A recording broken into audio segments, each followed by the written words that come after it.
Bonjour à tous, merci de nous avoir rejoints pour ce premier midi 14 h Non, en c'est pleine non, crise oui, sanitaire. c'est vrai, oui. En pleine crise sanitaire, je tiens d'abord à vous prier de m'excuser de paraître masquée, mais voilà. Et pour ceux qui ne connaissent pas encore notre cher Jean-Pierre, je vous présente Jean-Pierre, qui est donc Jean-Pierre Boucharin, magistrat honoraire, conseiller doyen honoraire à la Cour de cassation, ancien président de la commission des clauses abusives, et c'est lui qui va animer cette revue de presse, et donc je lui laisse la parole. Merci Jean-Pierre. Quand on est à éplucher l'oignon, il ne faut pas oublier une pelure, mais enfin, bon, peu importe. J'en ai oublié une. Oui, tu n'as Ah oublié. oui, ancien président du A32 aussi, Non, non, c'est pas ça, c'est pas ça. et mon conseiller personnel.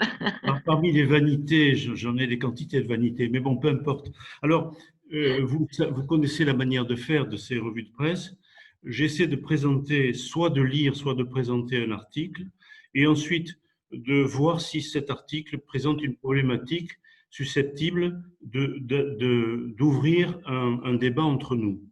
Alors, pour nous mettre en appétit, si j'ose dire, j'ai choisi un article sur la démographie que j'ai tiré du journal La Croix de lundi. C'est assez relativement récent.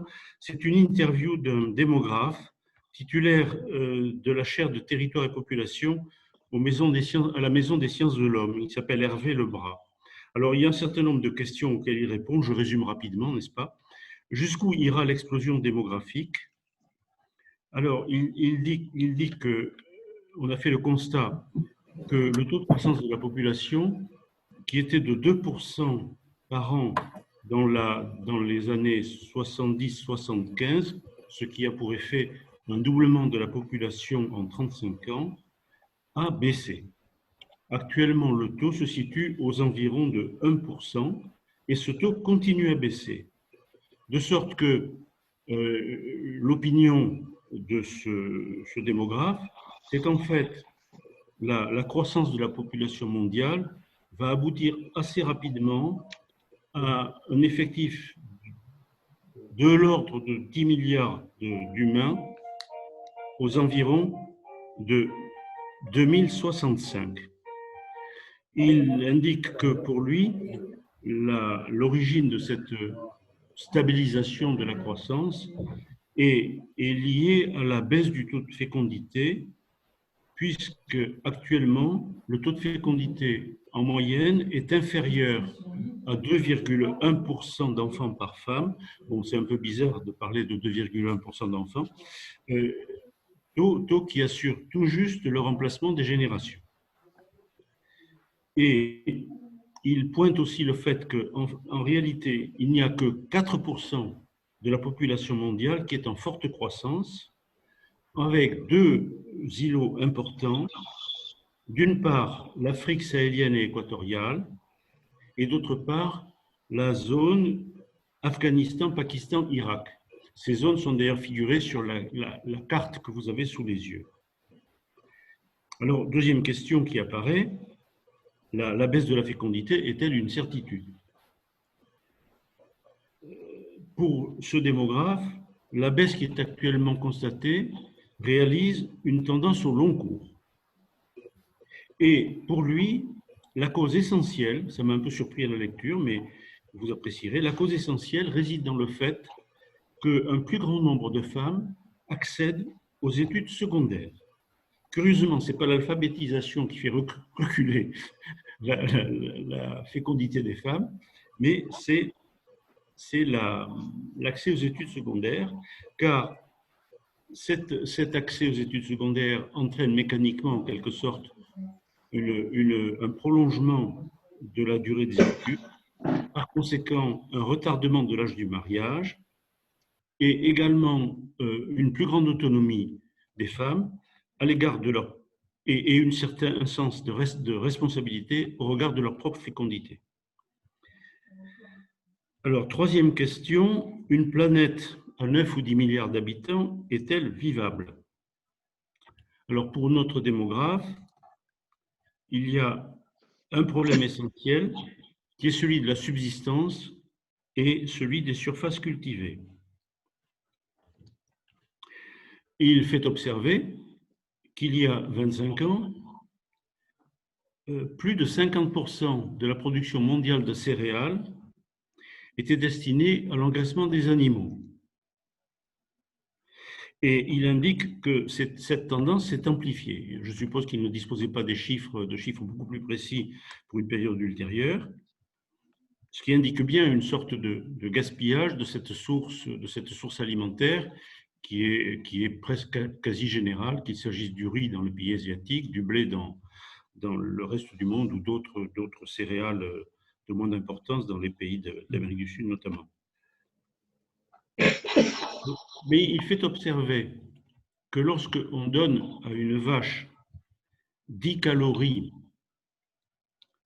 issues d'une céréale, en fait, on ne récupère sur ces 10 calories qu'une calorie en lait ou en viande. Donc, une déperdition colossale réalisée par cet engraissement des bovins à l'aide de céréales. Alors, donc, il y a ce problème-là qui se pose. Et puis, à l'échelle mondiale, un problème d'inégalité sociale, vous en êtes tous conscients, sur ce point, il n'y a pas de nouveauté. Alors, il donne une information qui, moi, m'a passablement surpris, mais il indique que l'Inde est exportatrice nette de calories, alors qu'une grande partie de sa population souffre de famine.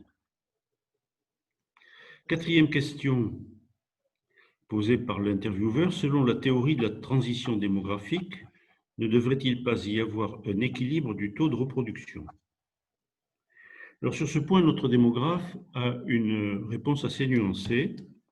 Il indique que l'histoire de chaque pays a une incidence, qu'il ne faut pas seulement tenir compte du taux de reproduction, mais prendre en considération également le poids des migrations. Alors il donne quelques exemples, notamment en Allemagne, où le taux de reproduction a fortement baissé, mais dans la mesure où il s'est accompagné de l'accueil, par exemple, des minorités germanophones venant d'anciens pays de l'Est, ou de l'accueil assez massif de réfugiés, l'Allemagne compense en quelque sorte ce déficit de son taux de reproduction. Mais actuellement, il relevait que les pays d'Europe centrale et orientale se dépeuplent sous l'effet de 3 facteurs importants. D'abord, la baisse du taux de fécondité, l'émigration et le refus de l'immigration. Et il insiste d'autant plus là-dessus que l'émigration de ces pays touche non pas des populations sans qualification, mais au contraire, touche les gens éduqués, ce qui par conséquent, à terme, va plonger le pays dans des difficultés, non seulement intellectuelles, mais économiques, évidemment. Je ne sais plus où j'en suis de mes questions, peu importe. Question suivante. Les populations en forte croissance sont-elles contraintes à migrer? Alors, d'après ce démographe, ça m'a un peu surpris, mais il n'y a aucun lien entre la pression démographique et la poussée migratoire. Et en fait, il relève 2 éléments que je trouve intéressants. Il dit que la migration est liée à l'ancienneté des liens entre le pays de départ et le pays d'accueil. Et ça, nous pouvons nous le constater au niveau de la France avec l'immigration de populations en provenance de l'ancien empire colonial français. Mais on peut le constater aussi pour la Grande-Bretagne, par exemple, avec toute une série de populations qui viennent de pays dans lesquels le Royaume-Uni avait une influence prépondérante, voire avait des liens politiques comme les anciens pays du Commonwealth. Il dit ensuite, assez curieusement, et contrairement à une idée reçue, que la migration est liée à l'élévation du niveau d'éducation et non à la surpopulation ou à la misère. En fait, il se déduit de son affirmation que ce sont les gens à la fois qui ont une espèce de lien affectif dans le sens qui peut être dans un sens actif ou, enfin, positif ou négatif, comme une meilleure connaissance, mais ça se comprend aussi. C'est-à-dire ces gens savent qu'ils ont les moyens d'aller là-bas, les moyens mentaux en quelque sorte, l'ouverture mentale qui leur permet d'y aller, et d'autre part, un bagage intellectuel suffisant pour leur permettre de s'insérer. Ce qui est quand même assez différent de ce que la France a connu, par exemple, lorsqu'elle a fait venir à l'époque de l'Empire colonial des populations pour assurer précisément des fonctions de manœuvre, etc. Autre question, le vieillissement de la population mondiale est-il inquiétant? Alors, il fait observer que le vieillissement est à la fois la résultante d'une baisse de la fécondité, d'une baisse de la mortalité infantile et d'une baisse de la mortalité des personnes âgées, puisque l'espérance de vie augmente. Il indique qu'il n'y a pas de preuve que le vieillissement entraîne une perte de dynamisme. Ça, c'est très réconfortant pour nous, bien sûr, c'est très gratifiant. Mais le seul élément négatif qu'il voit, c'est qu'évidemment, le vieillissement des populations a un impact sur le financement des régimes de retraite et du coût de la santé. C'est quasiment un truc.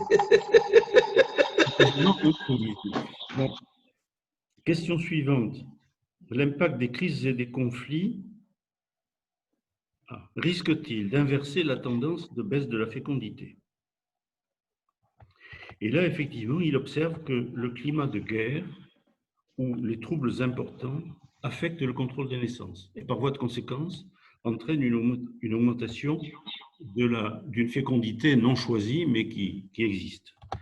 Alors, il craint aussi, alors il fait allusion, enfin je parle de mémoire, je ne suis pas pris dans mes notes, mais il fait allusion notamment aux régions qui font l'objet de déstabilisation de la part de groupes islamistes radicaux, pour qui évidemment la conception de guerrier est plus importante que le bien-être des femmes. Bon, je passe. Et enfin, il relève une crainte de déstabilisation de la part de certaines sociétés par le Covid, et il craint que cette déstabilisation ait une incidence aussi sur la fécondité. Ce sera peut-être à vérifier lorsque nous serons sortis de cette pandémie, si jamais nous en sortons. Enfin, les épidémies ont-elles modifié le cours de l'évolution démographique? Alors, la réponse, certes, est oui, mais à la condition, bien sûr, que les épidémies aient un impact réel sur la mortalité. Il fait allusion, bien sûr, vous le savez tous, aux épidémies de peste qui ont ravagé les différents pays depuis le Moyen-Âge, avec des déperditions de population selon des quantités effroyables, qui dépassaient quelquefois la moitié des populations d'une ville.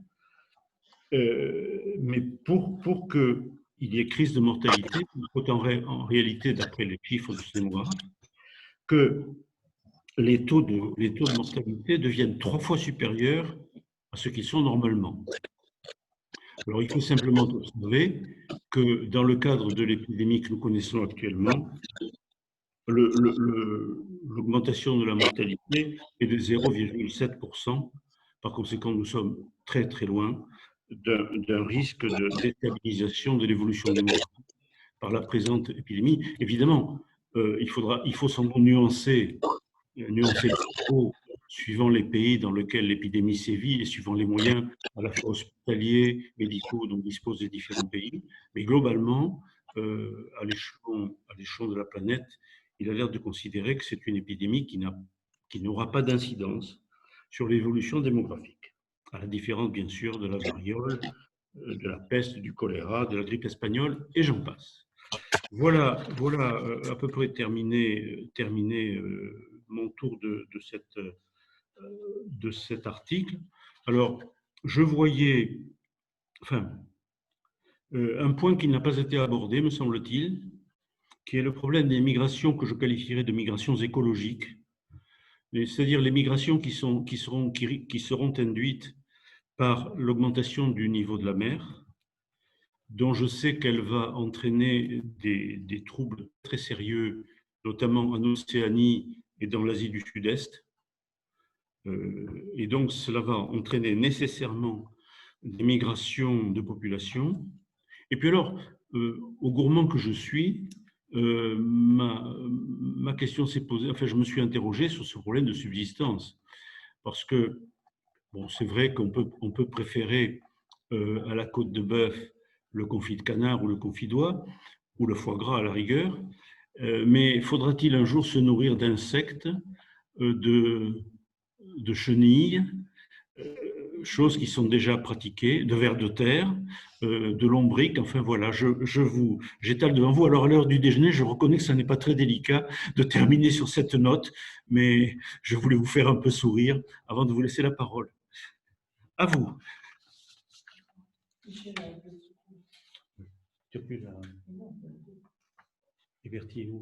Alors, il faut que je remette les micros de tout le monde parce que je me suis permis de couper les micros parce qu'il y avait des bruits de fond à certains moments. Ah oui. Donc, il faut que vous réactiviez votre micro si vous voulez prendre la parole. Alors, merci Jean-Pierre. Donc, j'ai noté qu'il y avait 0,7% de taux de mortalité pour la présente épidémie, mais est-ce qu'on a le taux de fécondité qu'a provoqué ce taux de cette présente épidémie? Non, il ne le donne pas. Il évoque simplement le fait que cette épidémie pourrait avoir une incidence sur le taux de fécondité. Mais est-ce que c'est une incidence dans le sens positif ou dans le sens négatif? Parce qu'il est certain que, excusez-moi d'être un peu trivial, mais des soirées trop obscures avec une télévision qui rase, ça peut entraîner d'autres recherches de, bon, passons, glissons mortels, comme dirait l'autre. Ça peut aussi avoir une incidence sur l'idée qu'on ne va pas mettre au monde des enfants pour les plonger dans une situation aussi désastreuse si l'on a le moral dans les chaussettes. Oui. Voilà. Didier, je crois que Didier avait une question. Oui, Didier, Ulrich aussi, je vois. Oui. Didier? Micro, Didier. Ton micro, Didier. En bas. Bon, on passe la parole à Ulrich alors en attendant. Moi, je voulais dire, en tous les cas, il faut attendre 9 mois et là, on n'est pas encore en 9 mois. À partir de mars, bon, on a encore 1 mois ou 2 pour savoir si on a une augmentation formidable de la population qui a subi le confinement. Pour le moment, c'est trop tôt. C'est vrai. Certes. Didier. Oui, vous m'entendez? Oui. Voilà, alors j'avais lu effectivement des articles sur la question il n'y a pas très longtemps, et ils indiquaient une précision supplémentaire, c'est que le maximum prévu du nombre de personnes sur la Terre sera atteint dans 20 ans. Voilà, alors actuellement, je crois qu'on est je crois que le maximum serait de l'ordre de 10 à 12 milliards. Voilà. Et après, pour toutes les raisons que Jean-Pierre a données, il y aura une baisse pratiquement écrite d'avance. Hein. D'après les démographes, ils raisonnent à long terme. Hein. Il n'y a pas d'à-coup. Hein. Il y a très peu d'à-coup. Oui. Alors, c'est une première chose. Deuxièmement, concernant le risque, vous m'entendez mal peut-être. Vous m'entendez là? Oui. Moi très mal, mais bon, je suis… On n'entend pas très bien, mais on entend quand même. Vas-y, continue. Alors voilà, je pense que parmi les ressources, il n'y a pas que les insectes et les chenilles qui sont déjà bien utilisées, enfin, en Chine notamment, mais il y a aussi tous les fonds marins, les algues. On commence déjà à utiliser les algues, mais là, il y a une ressource immense qui commence à être, comment dire, étudié que récemment. Oui. Voilà. Alors, j'avais une troisième remarque également concernant le niveau d'instruction beaucoup plus élevé qu'on ne pourrait croire des migrants. Il y a eu c'était sur Le Monde il n'y a pas longtemps. C'est lié, disait celui qui a écrit l'article, c'est lié au coût du passage. Le passage a un coût très élevé, c'est plusieurs milliers d'euros. Donc il faut déjà que ce n'est pas celui qui est dans la misère dans son pays qui peut y arriver. celui qui a déjà un certain stade, disons, une certaine instruction en moyenne qui peut y arriver. Bien sûr, bien sûr. Je suis tout à fait d'accord. Voilà. J'ai un quatrième petite remarque, concernant la montée des eaux. Effectivement, elle est déjà très significative. Et à cet égard, on peut dire qu'un pays a déjà réagi très fortement, c'est l'Indonésie. L'Indonésie est le pays qui au monde actuellement a le plus haut taux de fécondité, encore. Et ils ont déjà pris la décision de construire une nouvelle capitale. La ville de Jakarta est vraiment, c'est un... Ah oui, voilà, l'Indonésie, donc. La ville de Jakarta, qui est à Java, sur l'île de Java, voilà, la capitale va être transportée à Bornéo, Kalimantan, c'est-à-dire une grande île plus au nord. Et ce sera une ville complètement nouvelle et qui ne sera pas tout à fait au niveau de l'eau. Voilà, donc c'est un projet à plusieurs dizaines d'années, bien évidemment, mais déjà les réflexions, on sait où ça va se passer. Donc, c'est à peu près quand il y a déjà des projets d'aménagement, quoi. Voilà. Alors, notre démographe est moins pessimiste sur le pic de population, puisqu'il il estime autour de 10 milliards à échéance 2065.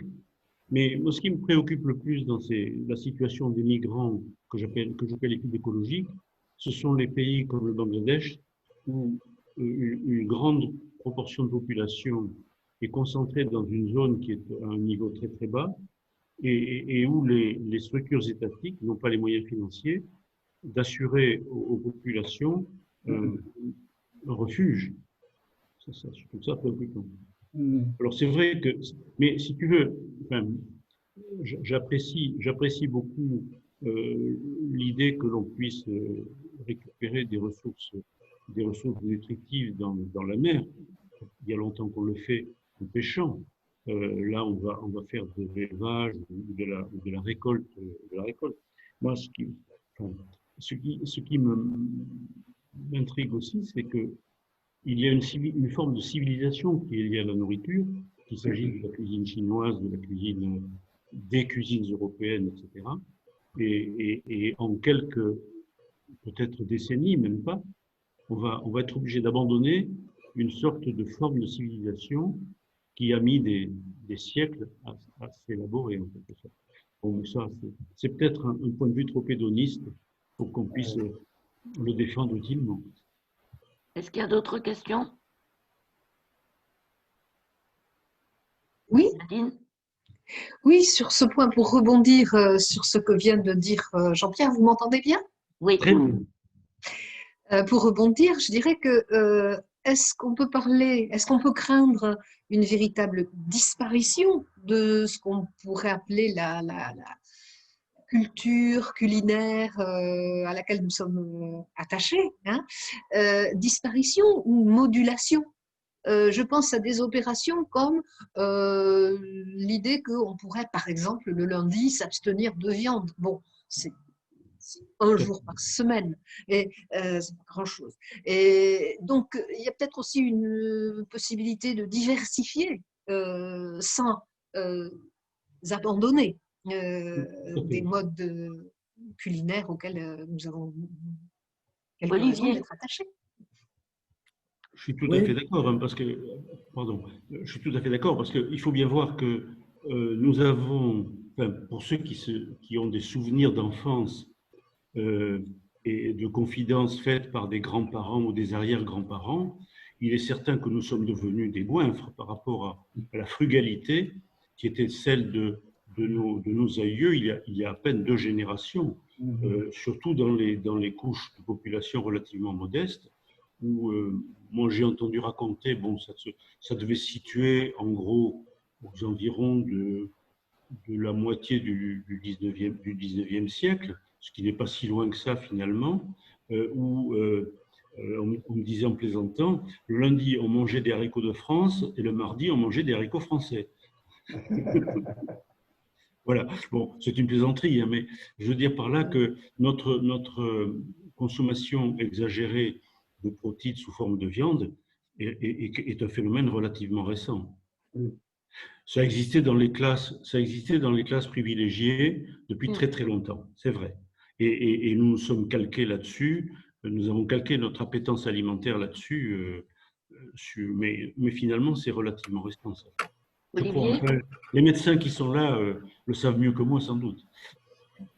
Olivier? Oui, deux choses.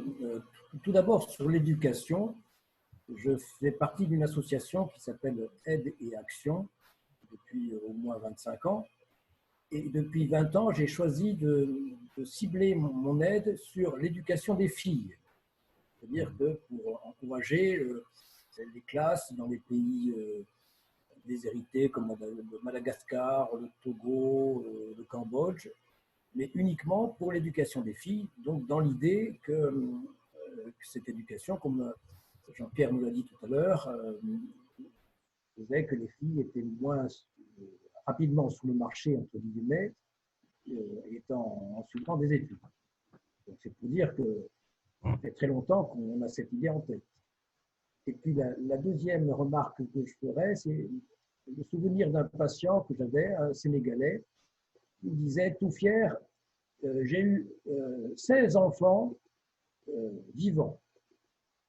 Il y avoir eu un petit peu de mortalité infantile.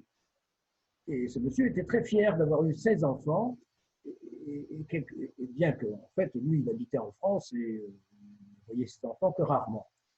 C'est pour souligner la prise de conscience que ces pays peut-être doivent faire pour passer de la fierté d'être un patriarche à une représentation plus responsable de sa descendance. Avec combien d'épouses?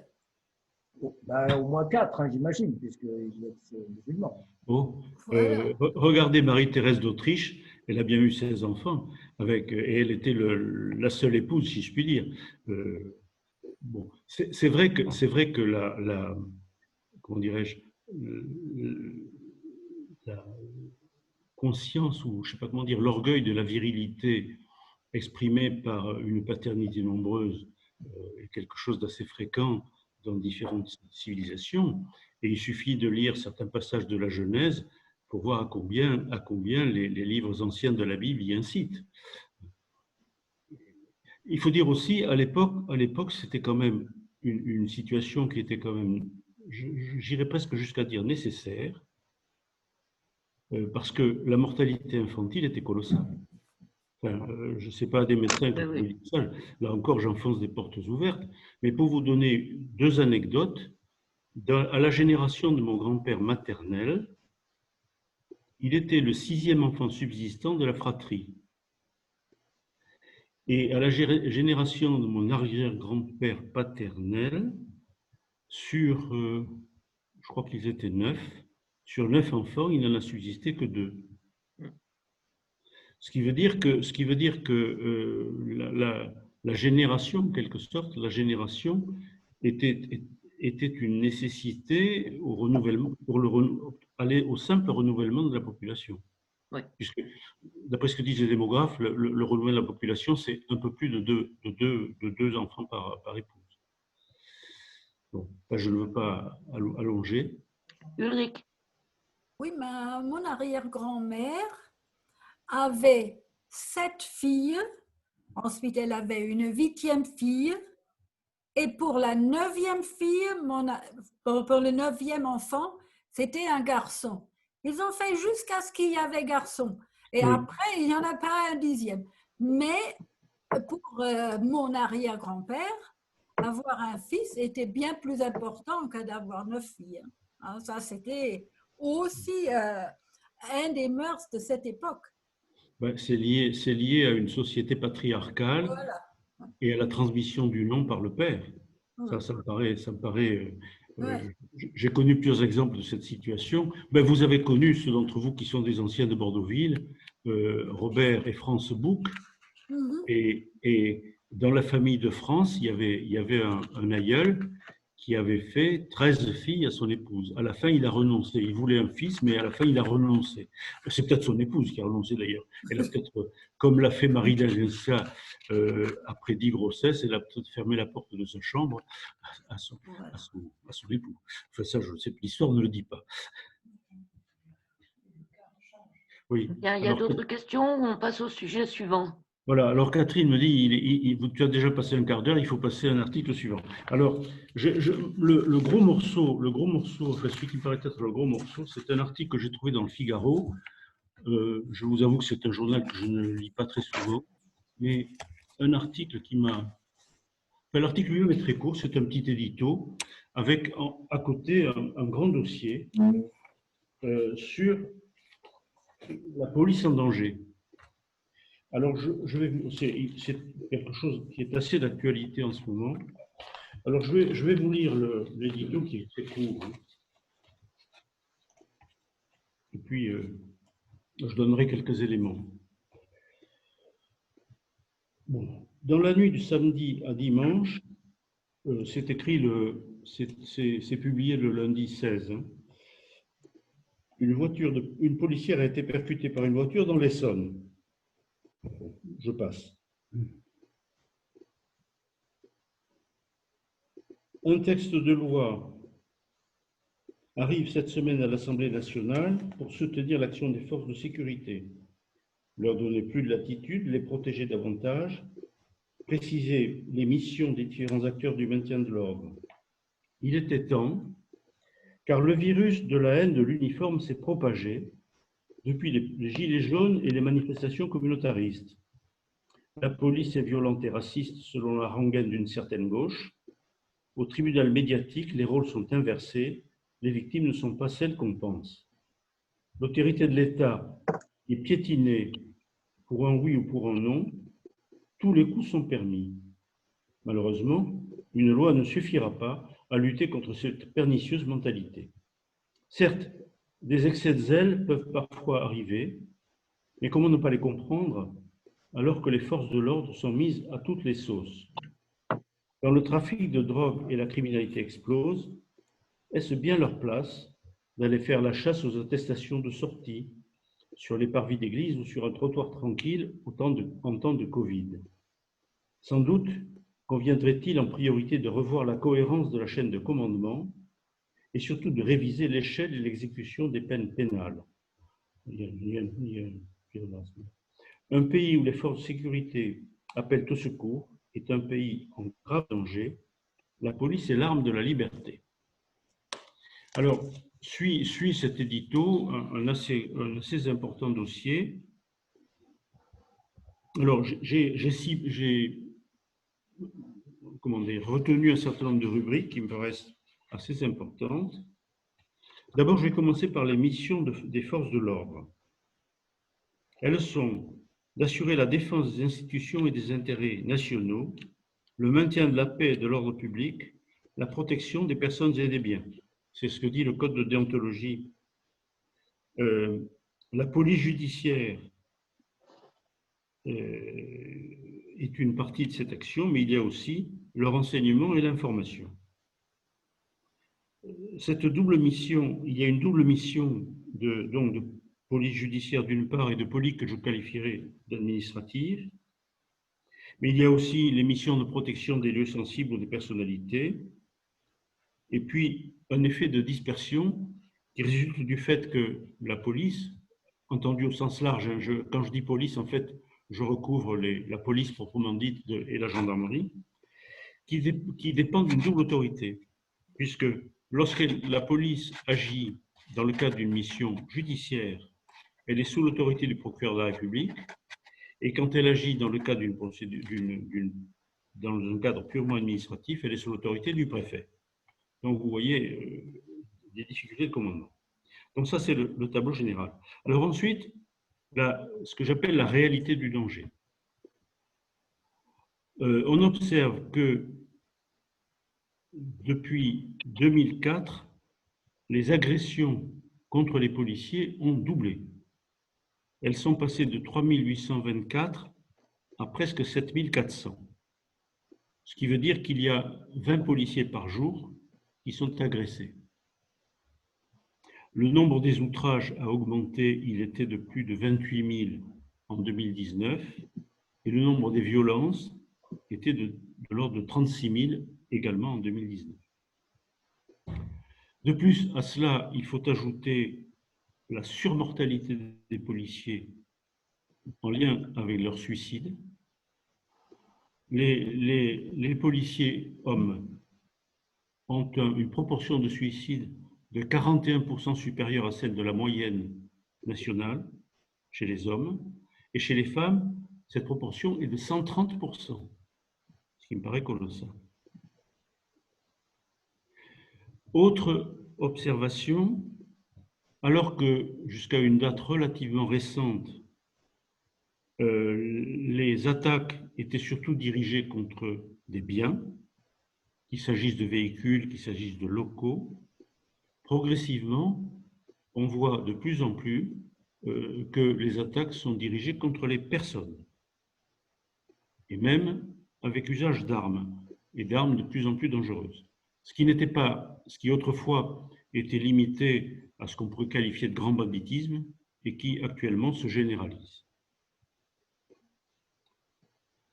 Ce qui est nouveau aussi, et ça c'est lié à l'évolution des techniques, c'est l'utilisation d'Internet dans ce mouvement,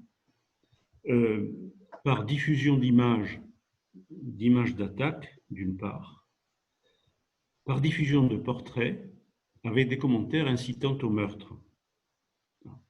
Il a été relevé, par exemple, on projetait un visage de policier sur un écran, on invitait les gens à l'identifier et on ajoutait une bonne balle dans la tête. Et à cela, me semble-t-il, il y a une corrélation avec une sorte de changement de mentalité où, d'une manière assez globale, on assiste à un refus sinon de l'autorité avec un grand A, mais même de toute autorité. Dans certains cas, là ça m'a un peu étonné, mais dans certains cas, il est dit dans l'article que les forces de l'ordre sont perçues comme une bande rivale. Notamment, je pense qu'il s'agit surtout des situations de délinquance localisées dans les cités, où les bandes délinquantes considèrent les policiers comme des rivaux quelconques, qu'il faut donc, contre lesquels on peut s'attaquer. Dans une volonté en quelque sorte de contrôle, de domination d'un territoire. Et troisièmement, donc, dans ce changement de mentalité, j'en ai déjà parlé, c'est la volonté de blesser ou même de tuer. Et ça, on a assisté à de nombreux exemples. Alors effectivement, en parallèle à ce tableau assez noir des violences policières, des violences subies par les policiers, pardon, il faut aussi, pour être équilibré, pour avoir une opinion, faire un tableau des violences policières. Alors, c'est-à-dire en fait les situations dans lesquelles la police fait un usage illégitime de la force, illégitime en ce sens que il peut être carrément contraire à la loi, voire même la commission d'actes pénalement répréhensibles, il peut être aussi contraire au code de déontologie. Alors, il faut quand même, à cet égard, avoir à l'esprit la réalité des situations. Il est évident que dans la plupart des cas, lorsque les policiers ont à procéder à une arrestation, il est rare que les personnes qui doivent être arrêtées accèdent en souriant à la demande du policier qui vient les arrêter. En général, c'est relativement violent et donc la police doit nécessairement user de moyens d'appréhension et de contention dont la puissance, en quelque sorte, est non seulement proportionnée à la résistance qu'il reçoit, mais doit être supérieure à la résistance s'il en veut que force reste à la loi. Il faut voir aussi les situations d'opérations de maintien de l'ordre. Enfin, pour revenir à... C'est vrai que j'ai connu personnellement, au cours de ma carrière de magistrat, à l'époque où j'étais affecté au parquet enfin, j'étais substitut procureur de la République, j'ai effectivement connu quelques situations de ce genre. Mais en réalité, l'observation que je l'avais faite personnellement à une époque qui remonte maintenant à presque un demi-siècle, c'était le fait que ces situations où la violence exercée était assez souvent liée à une personne. Certaines personnes parvenaient à procéder à des arrestations sans difficulté, et d'autres, au contraire, avec elles, ça dérapait un petit peu. Bon, je ne vais pas plus loin. Alors, je viens à un deuxième point qui est les situations d'opération de maintien de l'ordre. Et là, effectivement, alors, il y a eu, pendant longtemps, on a été accoutumé à cela, des manifestations quelquefois très importantes, je parle dans des époques récentes, manifestations très importantes organisées par des organisations professionnelles parfaitement structurées, qui disposaient elles-mêmes d'un service d'ordre et qui étaient capables en elles-mêmes, sans le secours de la police, de faire régner dans leur rang une certaine discipline. Or, nous avons connu, à une date récente, des manifestations d'organisations qui se voulaient totalement informelles, qui refusaient toute idée d'encadrement et qui, par voie de conséquence, se trouvaient infiltrées par des groupes souvent extrêmement violents, qui avaient deux finalités en réalité, me semble-t-il. C'était soit une finalité politique de déstabilisation, soit une finalité, comment dirais-je, crapuleuse de vol.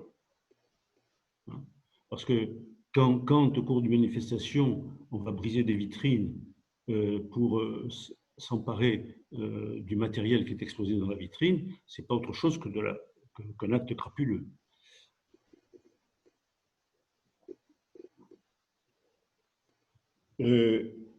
Et bien entendu, ce que nous connaissons aussi, c'est l'exploitation visuelle, je l'ai déjà un peu dit, mais l'exploitation visuelle des bavures par diffusion sur les réseaux sociaux, diffusion qui connaît, comme toujours ses moyens le permettent, une très ample diffusion qui n'existait pas autrefois. Alors, évidemment, je ne vais pas dire que cette diffusion est inutile. On ne peut pas tolérer que dans un pays d'état de droit, la police elle-même s'affranchisse du droit, évident, mais il faut à cet égard, en quelque sorte, révérence garder aux situations de fait auxquelles les policiers sont confrontés. Alors, j'ai essayé de trouver quelques données sur les violences policières, ce n'est pas très facile à trouver.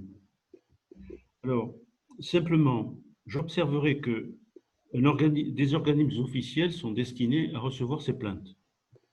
Ça a été la Commission nationale de déontologie et de sécurité, à laquelle a succédé le défenseur des droits. Ce qu'on peut observer, c'est qu'il y a une augmentation très sensible du nombre des plaintes reçues par ces deux organismes qui se sont succédés dans le temps, avec à peu près les mêmes compétences.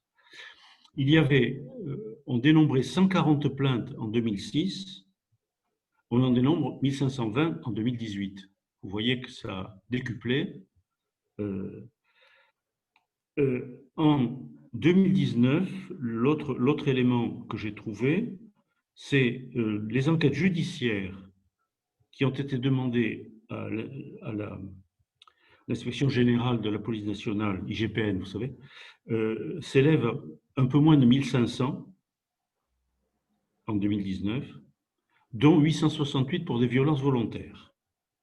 Et il y a le même organisme pour la gendarmerie, c'est l'inspection générale de la gendarmerie nationale, et là, il y a eu simplement 100 enquêtes judiciaires, dont 31 pour violences volontaires. Et là, on fait un lien très net entre, d'une part, puisque vous savez que la gendarmerie a une implantation et une compétence exclusivement territoriale et rurale, on fait un lien très net entre les grandes manifestations urbaines qui entraînent des violences par ces simples éléments statistiques.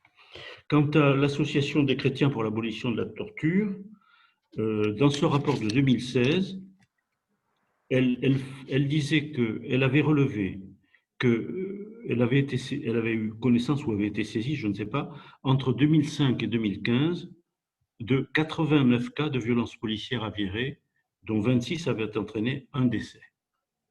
Voilà ce que dit la CAT. Alors, vous voyez, tout ça est quand même implique à minima une réalité de la violence policière et une réalité qui va au-delà de certains éléments qui ont tendance à nier l'existence de ce fait.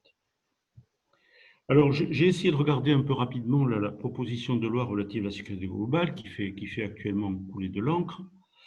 Alors, bon, je passe parce qu'il y a toute une série de dispositions qui sont relatives au renforcement du rôle des polices municipales, auquel personnellement, à l'égard duquel personnellement je suis un peu en suspicion, parce que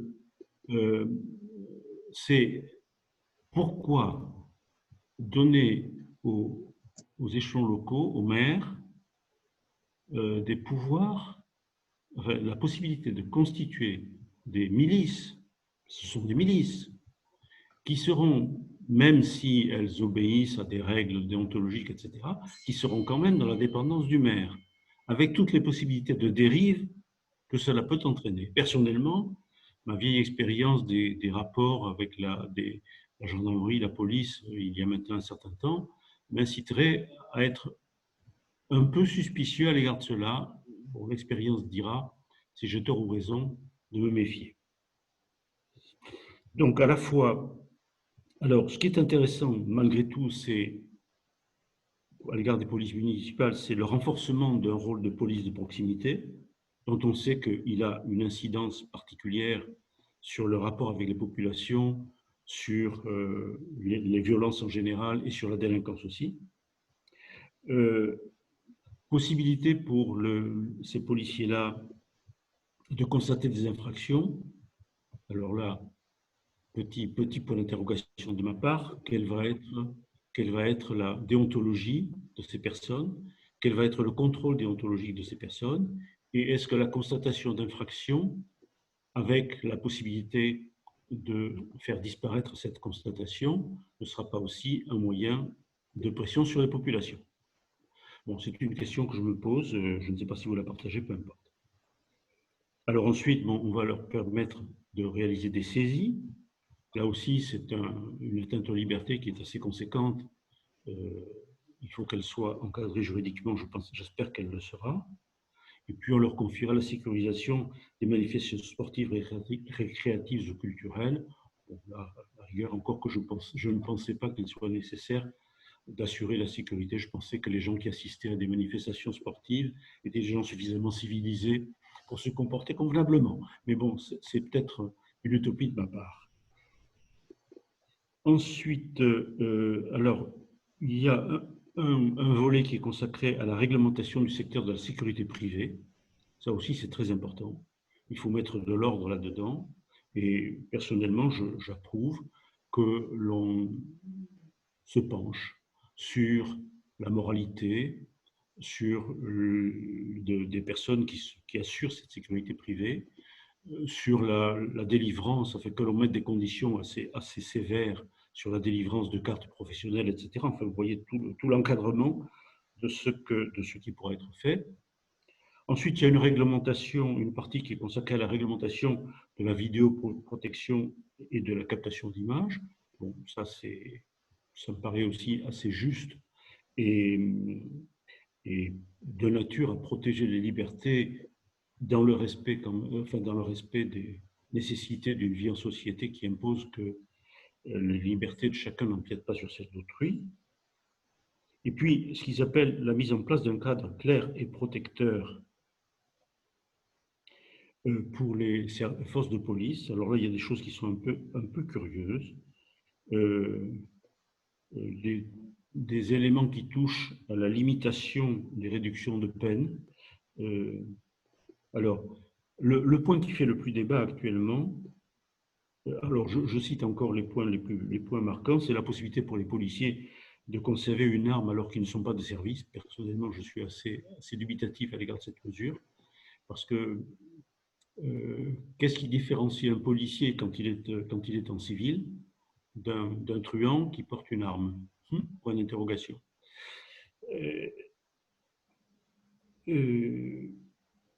Bon, clarification du régime d'usage des armes, c'est sûr, c'est nécessaire. Mais surtout, alors, le problème qui fait débat actuellement, qui est le problème de la prohibition de l'usage malveillant des images de policiers. Alors là, j'avoue que personnellement, j'aimerais que nous en discutions parce que je ne vois pas où est le problème. Parce que l'image soit floutée, qu'elle ne le soit pas, c'est pas la, si j'ose dire, excusez-moi, c'est pas la blague du B qui fait la policière. C'est son action telle qu'elle peut être filmée par le. Et ensuite, l'image floutée, elle existe sans être floutée et elle peut être exploitée par un juge d'instruction qui agira dans le respect des droits de la défense et qui, contradictoirement, pourra identifier les personnes et ensuite les poursuivre s'il est avéré qu'elles ont commis une infraction pénale. Là, j'avoue que personnellement, je ne vois pas le débat. Alors, il y a un autre problème qui est soulevé par les policiers, par les articles, pardon, mais ce sont les policiers qui sont derrière, c'est un ressenti de policiers, qui est le problème de la réponse judiciaire à la délinquance. Alors, à ce stade-là, il y a trois niveaux de réflexion, me semble-t-il. D'abord, un niveau qui est un niveau de délai. Niveau de délai qui tient à une question de moyens, une question d'encombrement des juridictions. Il s'écoule souvent un délai trop long entre la commission des faits, la sanction et éventuellement l'application des peines. L'exécution des peines, pardon. Et il est vrai que, sauf les procédures de comparution immédiate, alors je ne sais pas actuellement où ça en est d'un point de vue statistique, si elles sont très utilisées. À l'époque où j'étais au parquet, ça s'appelait flagrant délit, mais c'était à peu près la même chose. Mais en fait, le flagrant délit était très rarement praticable parce que l'usage d'une procédure de flagrant délit supposait que la procédure soit dans un tel état qu'elle puisse être immédiatement jugée.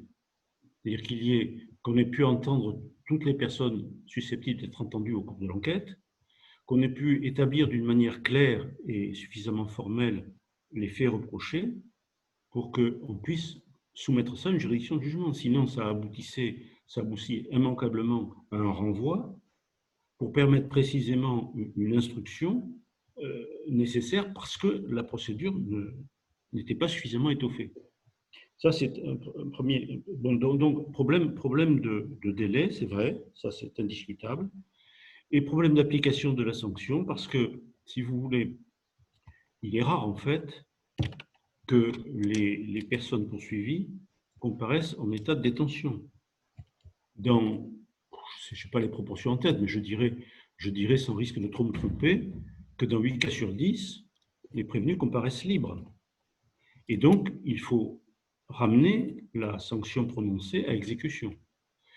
Lorsque cette sanction est une sanction privative de liberté, évidemment, la personne concernée va faire tout ce qu'elle peut pour retarder, et tout va dans ce sens, parce que il est certain que quelquefois, prononcer ne serait-ce qu'une mesure de suspension du permis de conduire, ou prononcer une peine d'emprisonnement courte, à l'égard de quelqu'un qui certes a fait une bêtise, mais qui par ailleurs est parfaitement inséré à un travail, etc., si on lui offre 15 jours de congé dans une maison d'arrêt, il risque de perdre son travail. Et par conséquent, l'exécution automatique, sinon aveugle, de la sanction pénale peut avoir entraîné un trouble non seulement individuel, mais social, plus important que celui qui a été causé par l'infraction. Vous voyez la problématique dans laquelle on s'engage. Alors, il y a cette problématique-là, mais il y a aussi, malheureusement, la problématique purement matérielle qui fait que il faut, pour exécuter une décision judiciaire, il faut un titre. Il faut que la décision ait été signifiée. Il faut d'abord qu'elle ait été mise en forme, matériellement. Ensuite, qu'elle ait été signifiée, si elle n'est pas contradictoire. Et puis ensuite, qu'on l'envoie à des services de police ou de gendarmerie pour appréhender la personne, pour lui faire purger la sanction qui a été prononcée contre elle. Donc, il y a toute une série de délais qui sont inhérents. Et puis, il y a malheureusement l'encombrement de certains services pénaux de nos juridictions qui est en cause là-dedans. Deuxième observation à ce propos, à propos de la réponse judiciaire, que les policiers n'évaluent pas toujours, enfin les policiers, j'entends policiers et gendarmes, c'est ce que j'appelle l'épreuve judiciaire de la contradiction. Parce que une enquête de police ou de gendarmerie, ça s'effectue de façon unilatérale en quelque sorte. Même si le policier est prudent et s'il essaie non pas de contrer, mais de compléter certaines informations qui sont données en interrogeant des personnes qui ont des intérêts contraires à celui qui est poursuivi, qui fait l'objet de l'enquête, le résultat de cela, qui est apprécié par les instances policières, en général le supérieur hiérarchique de celui qui a établi le procès-verbal, ne fait pas nécessairement l'objet de la même appréciation par le magistrat du parquet, qui peut penser que les éléments d'une infraction pénale ne sont pas suffisamment réunis. Il y a des infractions pénales dont la caractérisation est nuancée et délicate, et donc il peut estimer que ce n'est pas nécessaire, et donc il peut classer sans suite, aux grandes dames bien sûr du policier qui a réalisé la procédure. La même situation peut se retrouver identique devant la juridiction qui peut relaxer ou acquitter la personne poursuivie. Et puis, troisièmement, il y a un autre élément qui est l'élément de la sanction. Lorsque un policier a eu le plus grand mal à mettre la main sur un délinquant, à le placer en garde à vue et à l'amener pieds et poings liés, si j'ose dire, devant le magistrat, il n'est pas du tout sûr que les juges aient la même opinion de la rigueur de la sanction qu'il convient d'appliquer à la personne. Et dans notre système de droit, c'est quand même le juge qui est garant des libertés et qui donc prononcera la sanction son âme et conscience, dans les limites prévues par la loi, bien sûr, mais en son âme et conscience. Donc, il y a là un élément qui est comment dirais-je, irréductible en quelque sorte, et qui, dans des cas qui sont relativement limités, il faut le dire, il y aura toujours de la part d'un policier un sentiment de frustration à l'égard de la suite judiciaire qui a été donnée à la procédure qu'il a monumentée avec passion,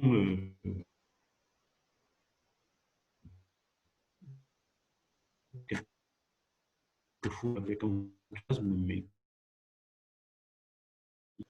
Alors, puis des causes de la violence contre la police. J'avoue que je ne suis pas suffisamment devin pour les percer toutes. J'en ai perçu quelques-unes à travers ce que nous avons rapidement examiné, enfin, appelé à votre attention. Mais vous avez sans doute, vous aussi, pas mal d'idées à développer sur la chose, donc je vous laisse réagir. Alors, merci Jean-Pierre. Donc, effectivement, bon, ce projet de loi qui va être présenté est énorme et pose beaucoup de questions. Est-ce que vous-même avez des questions? Est-ce que quelqu'un veut intervenir?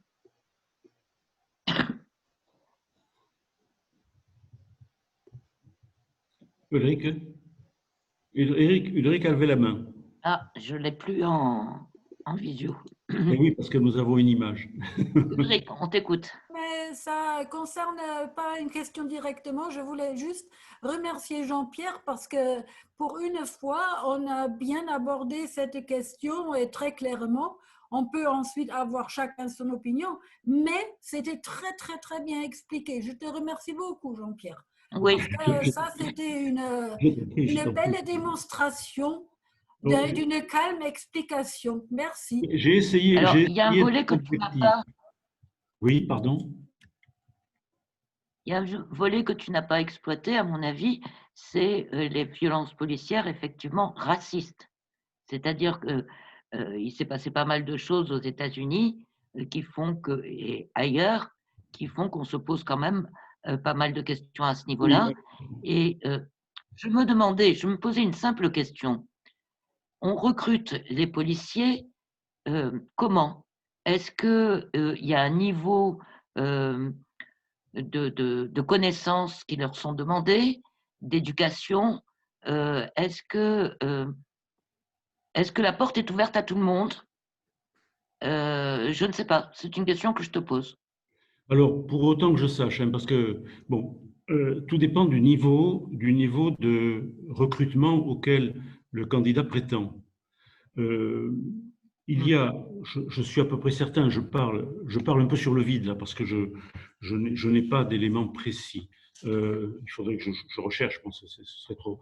Mais il y a très certainement des vérifications de moralité personnelle, évidemment de casier judiciaire, qui sont faites. Et ensuite, sauf erreur de ma part, il y a des concours. Des concours qui donnent accès à des écoles de police, hein, qui elles-mêmes assurent une formation. Alors, je ne connais pas le détail du cursus. Alors ça, je ne sais pas ce qu'il en est pour les agents de police du niveau le plus bas, si tu veux, du niveau hiérarchique le plus bas. Ça, j'avoue que je ne le sais pas.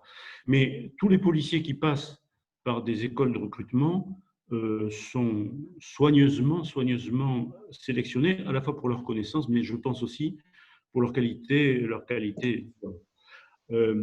Je sais que pour les recrutements de commissaires de police, il faut un niveau de connaissance juridique du niveau de la, sauf erreur de ma part, de la licence, même peut-être de la maîtrise en droit. Et il y a là aussi une formation. Il n'y a pas d'accès direct, si tu veux, sauf peut-être dans les rangs hiérarchiquement les moins élevés de la police. Ceci étant, je pense qu'il y a effectivement des contrôles pour tous au niveau de la moralité individuelle et du passé et des antécédents judiciaires.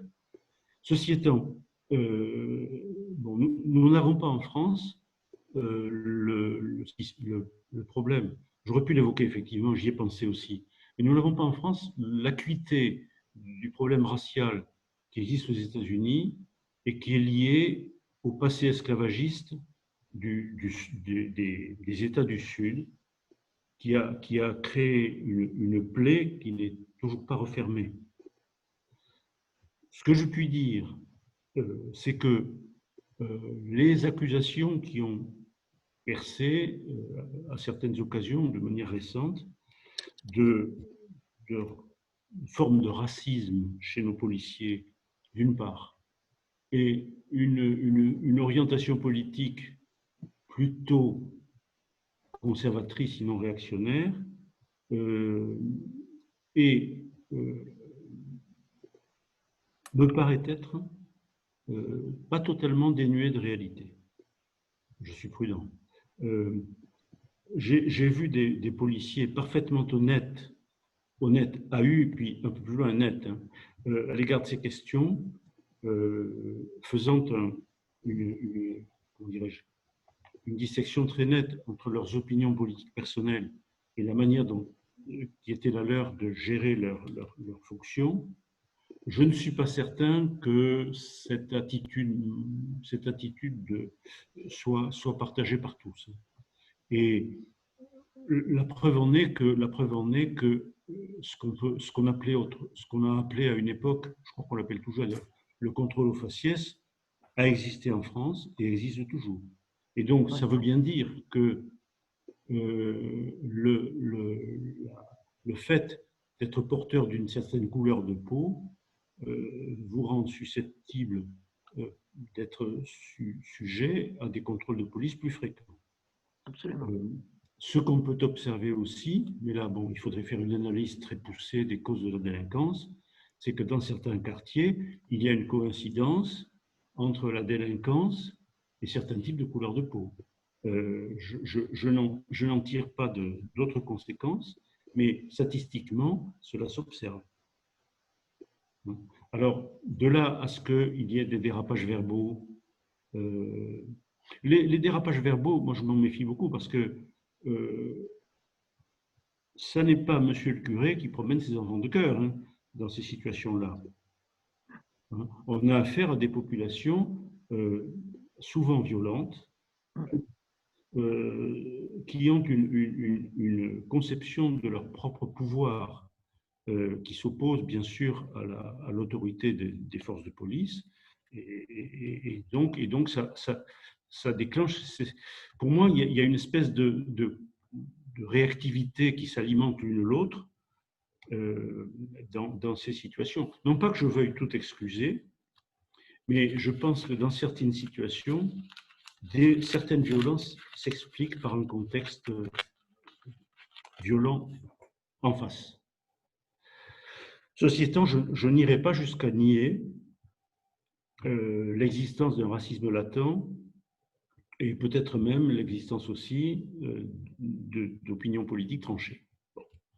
Un point que je n'ai pas abordé non plus, qui participe à la dégradation de cette situation, c'est d'une part l'état, les conditions matérielles de travail des policiers. Les policiers travaillent, on l'a vu récemment, on a vu des images de la télévision, etc., dans des locaux très souvent indignement entretenus, pour ne pas dire totalement inentretenus, d'une part. D'autre part, alors j'ai appris ça avec stupéfaction et horreur, mais les policiers, comme les gendarmes d'ailleurs, sont tenus d'accomplir des heures supplémentaires, mais ils ne sont pas régulièrement rétribués pour cela. Lorsque rétribution il y a, elle arrive des semaines, des mois, voire peut-être des années après, enfin j'en sais rien, mais en tout cas un délai très long et à mes yeux trop long. Hein. Lorsque l'empereur ne voulait pas décevoir les prétoriens qu'il avait portés au pouvoir, il les rémunérait convenablement.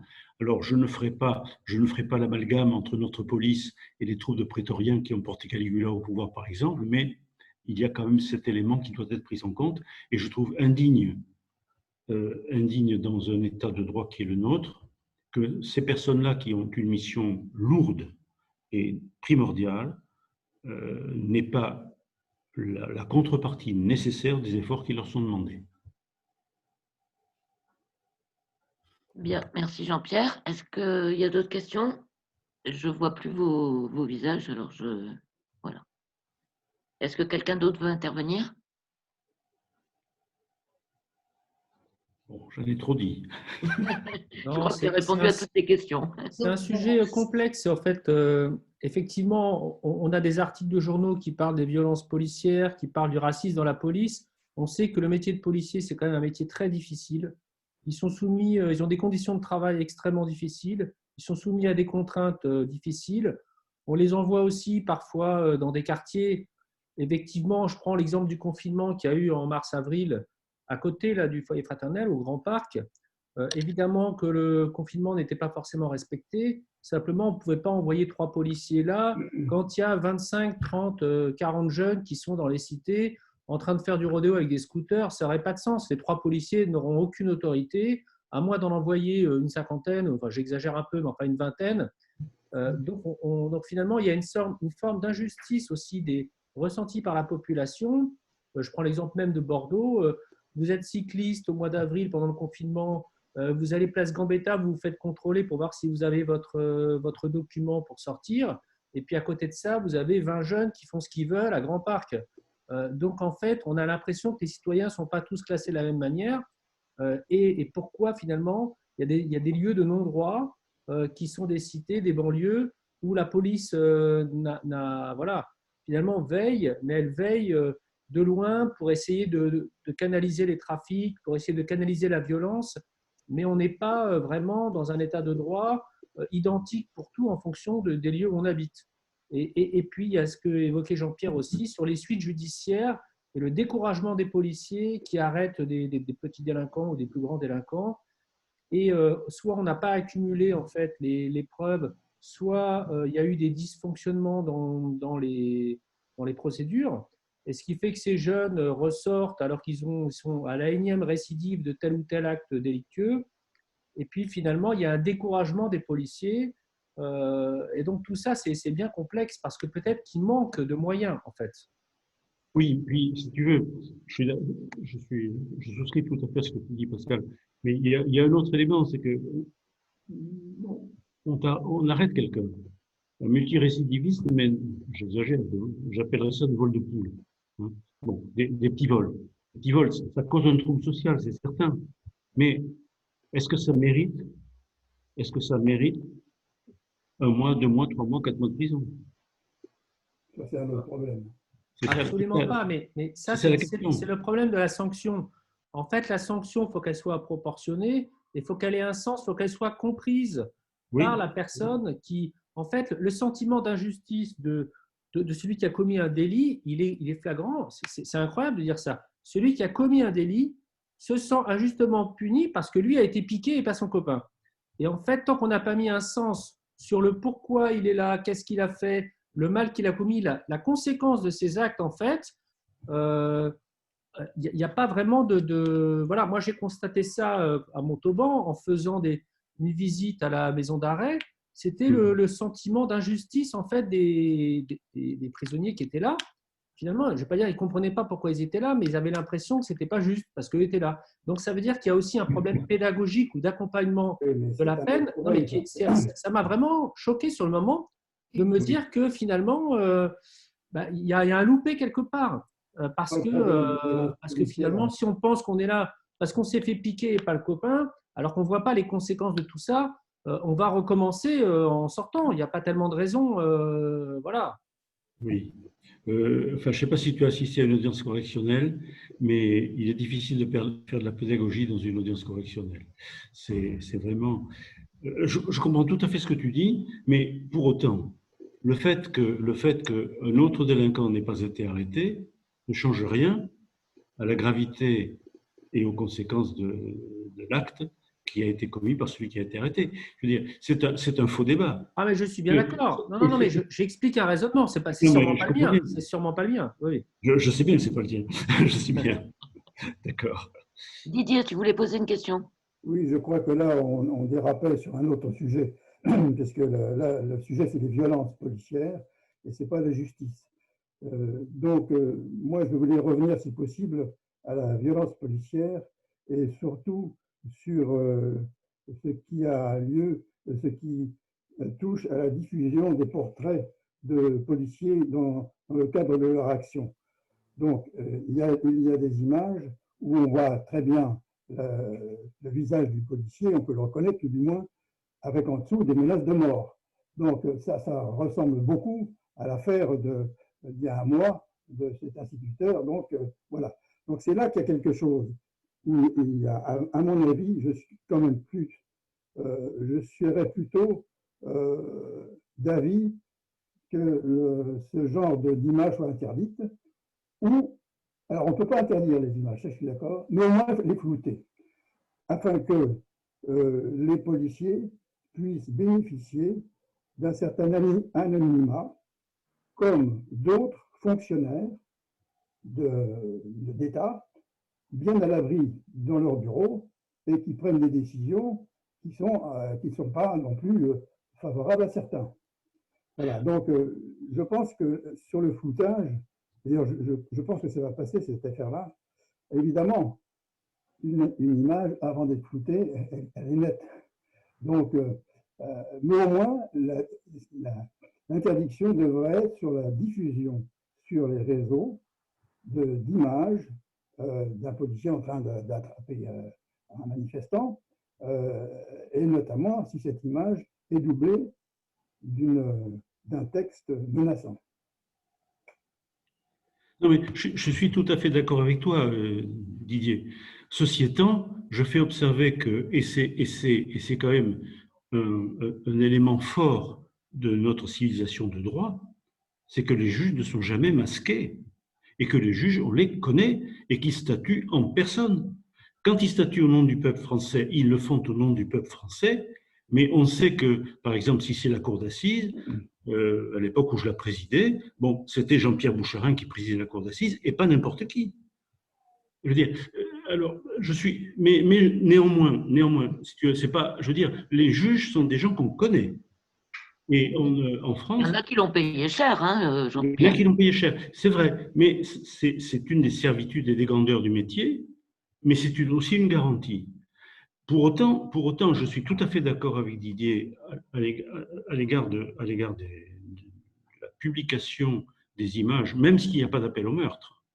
Parce que la publication de l'image seule peut permettre l'identification, et à partir de l'identification, ça peut ouvrir toutes sortes de comportements. Pour moi, c'est pas l'image d'un visage qui identifie l'existence d'une violence policière s'il y a lieu, c'est l'attitude corporelle du policier, l'attitude corporelle de l'ensemble. Et ça, on peut très bien le capter et même le mettre sur les réseaux sociaux en floutant les visages. Absolument. Je ne vois pas en quoi cela porte atteinte à la liberté d'informer. Parce que ce soit Jean-Pierre ou Paul qui soit l'auteur de la violence, ce n'est pas le problème. Le problème, c'est la police. C'est la police. La République. Hein? Et là, moi, je suis tout à fait d'accord avec ce que dit. Ce que prévoit le texte, c'est de ne pas montrer ces images ou de les flouter. Il me semble que c'est de ne pas les montrer du tout. C'est qu'on n'a pas le droit de filmer. C'est pas simplement qu'on doit les flouter. J'ai vu ça ce matin. J'ai vu ça ce matin. Non, je n'ai pas. J'avoue que je n'ai pas. Et là, si on n'a pas le droit de filmer, ça devient grave. Alors, il faut savoir qu'il y a un article qui est pas un article, un petit. Si vous regardez sur Arte, dans les informations qui sont passées cette semaine, ils ont comparé ce qui se passait dans d'autres pays. Et cette loi, elle existe déjà en Espagne, en fait, et elle est totalement décriée. Il y a des journalistes qui expliquent à quel point ils ne peuvent plus maintenant faire d'informations sur la police. Et donc, l'Espagne est en train de réfléchir à revenir en arrière après avoir fait le même type de loi que ce que veut faire la France. Donc en fait, ce n'est pas la même chose entre flouter et interdire de l'image. Il faudrait bien vérifier ce qui est prévu. Je vais vérifier. Oui, parce que la liberté de la presse est flouée, mais notre liberté individuelle aussi à ce moment-là. J'arrive, hein. Excusez-moi, il faut le temps que je vois qu'Olivier a attrapé le journal. Non, mais... Attendez, je vous propose peut-être qu'on poursuive sur... Oui. On continue et on cherche. Oui, attendez, j'en ai pour 2 secondes. Il suffit que le texte ressorte là. Je vais aller à l'article 24, puisque c'est l'article 24 de la loi du projet. Je vais vous lire je vais le lire. Bon, ça met du temps.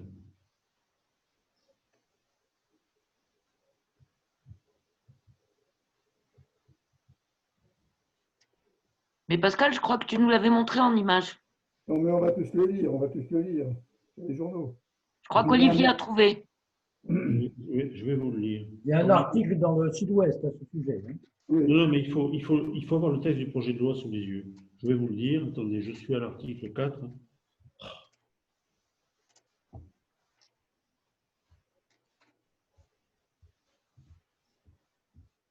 Excusez-moi, c'est un peu long, mais... Pascal, je crois que tu nous l'avais montré sur l'écran.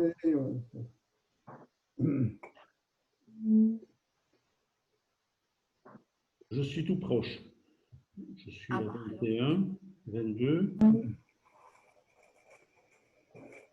24.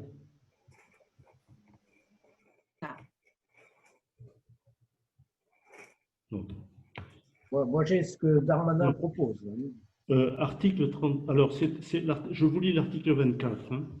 Et puni d'un emprisonnement et de 45 000 € d'amende le fait de diffuser par quelque moyen que ce soit, et quel qu'en soit le support, dans le but qu'il soit porté atteinte à son intégrité physique ou psychique, ce qui est une condition d'infraction très, très difficile à amener, l'image du visage ou tout autre élément d'identification d'un fonctionnaire de police nationale ou d'un militaire de la gendarmerie lorsqu'il agit dans le cadre d'une opération de police. Alors, les policiers ont sur leurs vêtements un numéro de matricule, donc on ne peut pas les prendre en photo, on ne peut pas prendre leur uniforme en photo, on ne peut pas prendre leur visage, donc là, ça devient grave. Non, mais qu'est-ce qui empêche de flouter le numéro? Flouter les deux. Qu'est-ce qui empêche de flouter le visage? Moi, je pense que techniquement, c'est réalisable, tout en conservant la photo. Mais après, on dira que le policier qui est le plus corpulent, on peut le reconnaître. Celui qui est le plus mince et le plus grand, on peut le reconnaître. Celui qui a des trous à ses chaussettes aussi. Enfin, voilà. On tombe dans le cucu à ce moment-là, excusez-moi. Nadine, je crois que tu avais une question. Non. Je disais qu'on pouvait flouter. D'accord. Ah non, c'est Olivier. Olivier, tu as une question. Je n'ai pas une question, mais je lis le Sud-Ouest d'aujourd'hui. La proposition de loi est ainsi présentée. Est-ce que les journalistes pourront continuer à filmer? La réponse est oui. Pourront-ils continuer à diffuser? La réponse est oui. Est-ce qu'un citoyen pourra filmer l'intervention de la police?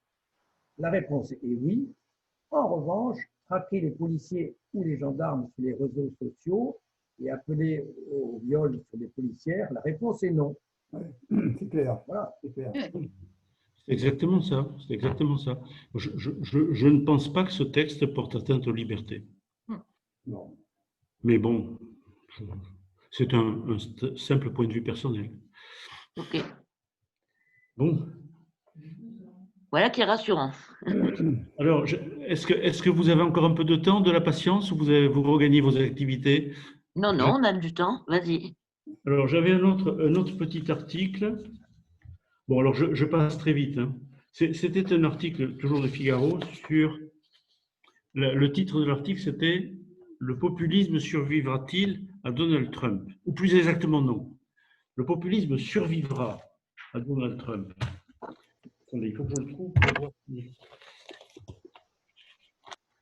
Attendez, où est-ce que c'est? Où est-ce qu'il est? Page 25. Oh.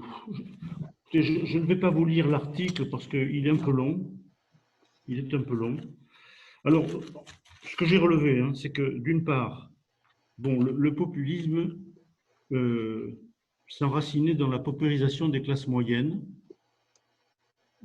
souvent consécutive au ravage, et qu'il était également une conséquence des ravages de la désindustrialisation, que dans un climat de guerre civile qu'il créait ou d'insécurité, il accentuait la tentation de la violence.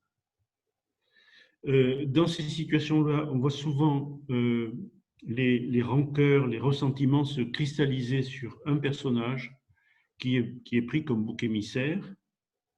Alors, ça a été dans des temps passés, mais pas si vieux que ça a été les Juifs. Récemment, ça a été l'establishment politique, et ça a été flagrant aux États-Unis avec l'élection du président. Et l'exploitation donc de sentiments d'insécurité, de dévalorisation, à la fois insécurité économique induite par le chômage et perte de statut social par la régression des revenus dans une société de plus en plus inégalitaire. Autre élément de cette pensée, c'est ce que j'ai appelé l'attirance-défiance à l'égard de la démocratie. C'est-à-dire qu'on exploite la démocratie quand elle vous est utile et on la récuse quand elle vous est défavorable. C'est très clair, ça a été très clair par exemple dans la venue au pouvoir d'Adolf Hitler qui a été régulièrement élu, il faut quand même le dire, par la population allemande après les traumatismes que cette population avait subis postérieurement à la Première Guerre mondiale. c'est parfaitement caractérisé par le refus de Donald Trump de reconnaître qu'il a perdu les élections de manière démocratique. Alors au surplus, pardon, qu'on pourrait même s'interroger sur le caractère démocratique de l'élection présidentielle aux États-Unis, dans la mesure où le système des caucus entraîne une surreprésentation des populations rurales par rapport aux populations urbaines. Ça avait été déjà vu à la précédente élection, puisque la candidate qui avait obtenu le plus de voix n'a pas été élue. Bon. Ensuite, alors là, c'est ce qui est navrant, c'est l'exploitation de la crédulité et du manque d'esprit critique par intoxication au moyen de l'information. Et là, il faut reconnaître qu'Internet a été un vecteur ou un levier, je ne sais pas comment dire, terrible dans cette situation, puisque par le biais comment ça s'appelle déjà, j'ai oublié le terme technique, des algorithmes, pardon, le terme avait échappé. Par le biais des algorithmes, on peut très bien sélectionner les destinataires et sélectionner en leur faveur le type d'information dont on sait qu'ils seront, à l'égard de laquelle on sait qu'ils seront réceptifs. Et donc ancrer les gens dans un déni de réalité. Et puis, il y a le dernier élément qui me paraît important, c'est le matraquage de l'opinion en lui assénant ce qu'on appelle pudiquement des vérités alternatives, pour ne pas dire des mensonges. Alors, cela a des conséquences. Ce populisme aux États-Unis a eu des conséquences politiques et économiques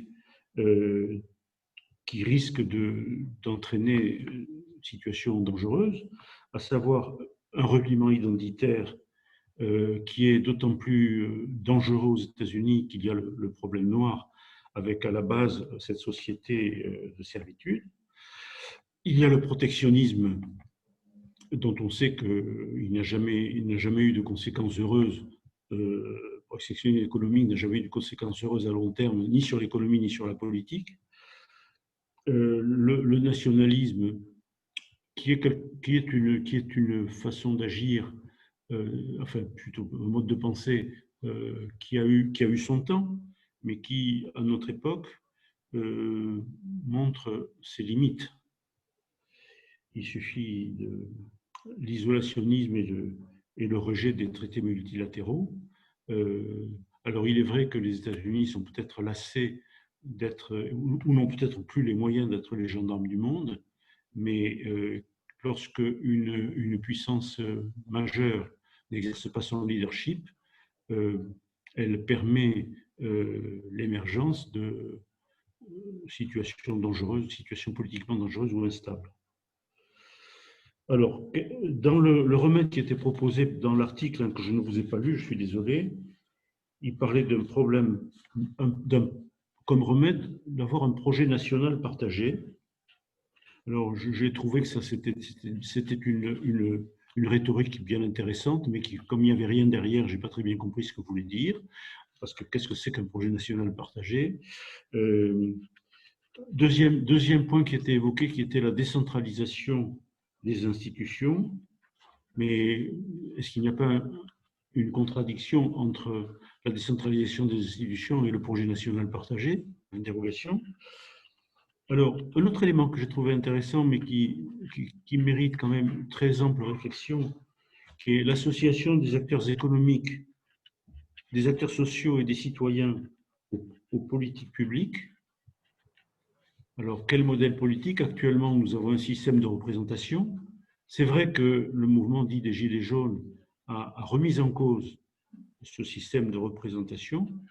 Pour autant, on avait aussi mis en place, il y a déjà un certain temps, je crois, le système, le Conseil économique et social, mais quand on voit ce qui est ressorti de l'action du Conseil économique et social, on peut s'interroger sur l'efficacité d'une telle mise en œuvre. Alors, bon, il faut peut-être repenser il est vrai que ces sortes de grands-messes avec trop d'intervenants sont peut-être politiquement, en tout cas, difficiles à utiliser. Voilà. Alors voilà les questions. Et puis quel modèle politique est là derrière et quelle citoyenneté. Alors un autre élément qui était invoqué, qui était la réhabilitation du capitalisme de production et d'innovation au détriment du capitalisme de rente. Alors ça, c'est quand même, c'est un élément qui me paraît intéressant, comme ça, intellectuellement. Mais comment supprimer le capitalisme de rente dans un pays dont la Déclaration des droits de l'homme et des citoyens tient comme une valeur fondamentale le droit de propriété individuelle? Alors, est-ce que ça veut dire qu'on va exproprier les personnes? Est-ce que ça veut dire qu'on va augmenter les droits de succession ou mettre en place des droits de succession ciblés pour éviter que l'argent fasse de l'argent alors que tout le monde dort? Bon, c'est quelque chose qui est... Alors, il y avait un dernier point qui évidemment flatte l'époux de professeur et le père du professeur que je suis, et le genre de professeur que je suis, c'est l'investissement dans l'éducation.